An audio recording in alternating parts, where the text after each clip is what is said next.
Well, good morning.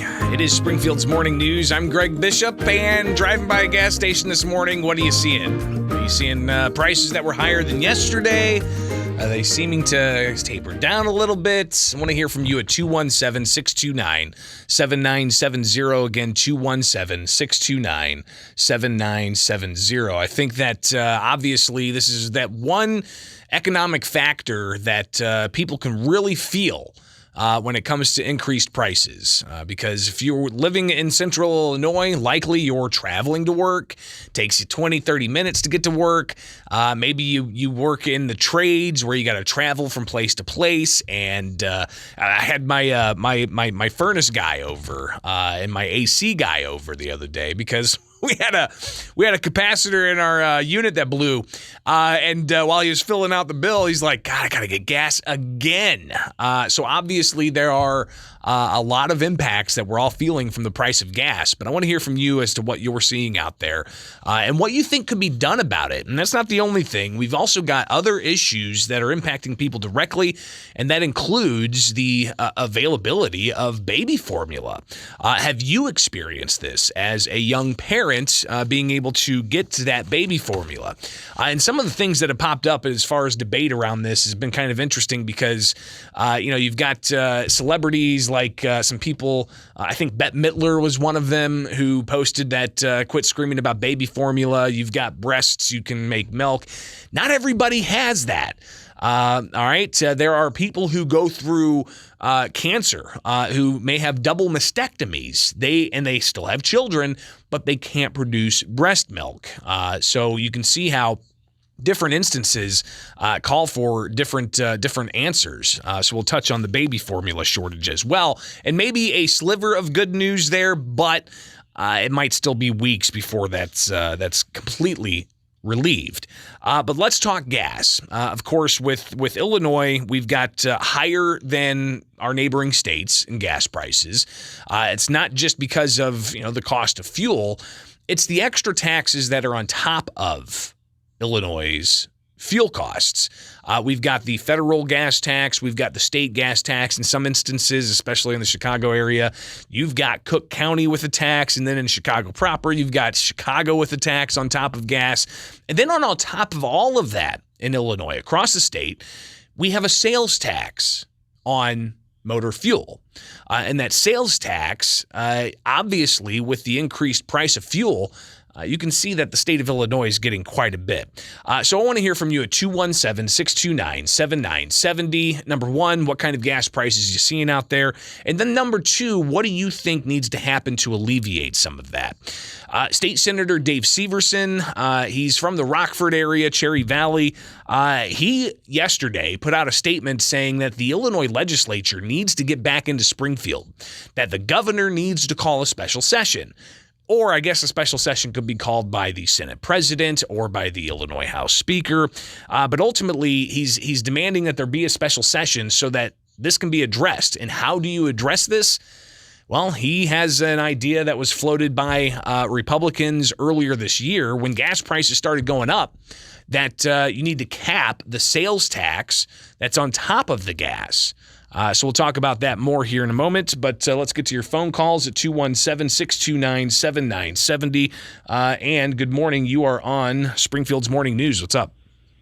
Yes, hello. Hey. Sean Gotti here. Sean.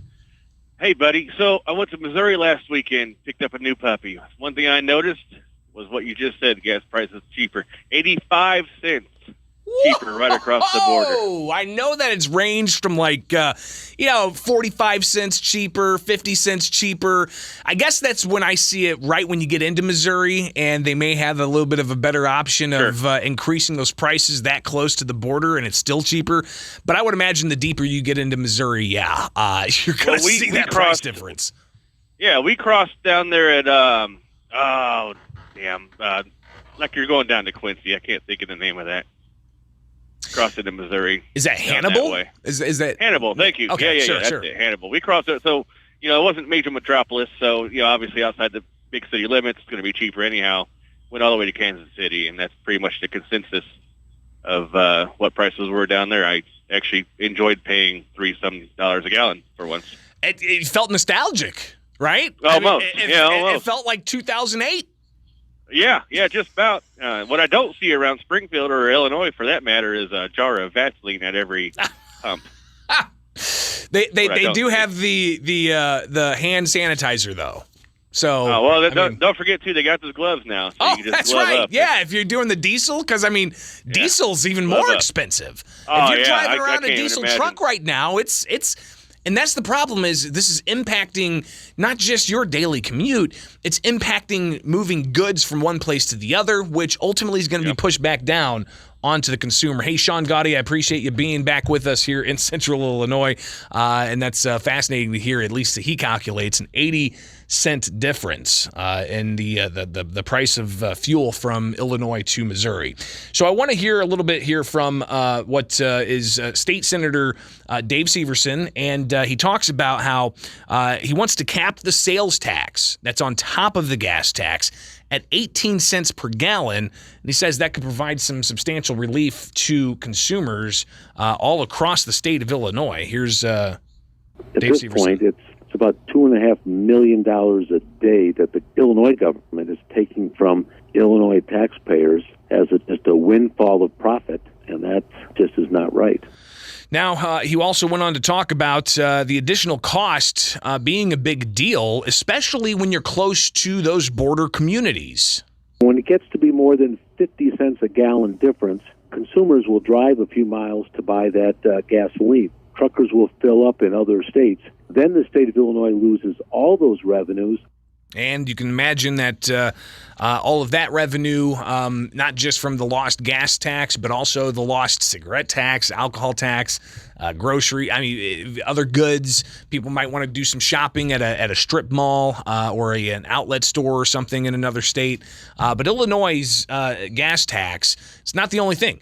And the gas tax is actually, we got a freeze of the looming annual increase in the state's gas tax. That's been delayed from July 1st to now January 1st, so a 6-month delay, but that's only going to be about 2 cents a gallon. Severson, he's actually proposing to scrap away with that idea and instead cap the sales tax that's on top of gas, because obviously that's where a lot of this is being felt. The governor could call special session. We could be down there within 48 hours. We could pass my bill. The governor could sign it. The tax could be rolled back by this weekend, and consumers could be saving. What do you think? Should there be a special session to address this? 217-629-7970. Good morning. You're on WMAY.